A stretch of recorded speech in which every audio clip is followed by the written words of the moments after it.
Good morning. কাল ছিল friendship day. আগে থেকেই ঠিক করা ছিল আমি আর আমার বোন ফ্রেন্ডশিপ ডের দিন একটু বাগবাজার ঘাটে যাব। অনেক দিন গঙ্গা দর্শন হয়নি, তো বাগবাজার ঘাটে যাওয়ার উদ্দেশ্যেই বেরিয়েছিলাম। কিন্তু বাস স্টপে নামার পরে দেখলাম মায়ের বাড়ির অ্যাড্রেস লেখা আছে। কোনো দিন যাইনি, কালকে গলি ঘুচি খুঁজে খুঁজে পৌঁছেই গেলাম উত্তর কলকাতার সেই মায়ের বাড়িতে।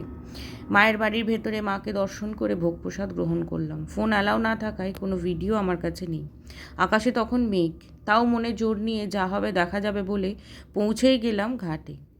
কালকে প্রচণ্ড ভিড় ছিল, কিন্তু এই ভিড়ভাট্টা পেরিয়েও গঙ্গা দেখে যে শান্তি, সেটা যেন কোথাও পাওয়া যায় না। এত কিছুর পরে আমরা খুঁজে খুঁজে ঠিক একটা জায়গা পেয়েই গেছিলাম বসার জন্য।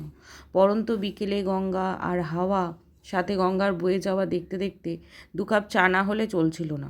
2 কাপ চায়ের সাথে একটা ঘটি গরমও নিয়েছিলাম।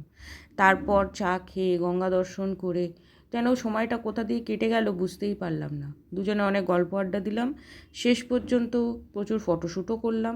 দুজনে দুষ্টুমি ইয়ার্কি মেরে বাড়ির উদ্দেশ্যে রওনা হলাম। এরপরেও অনেক কিছু করেছি, সেটা বলবো নেক্সট ব্লগে।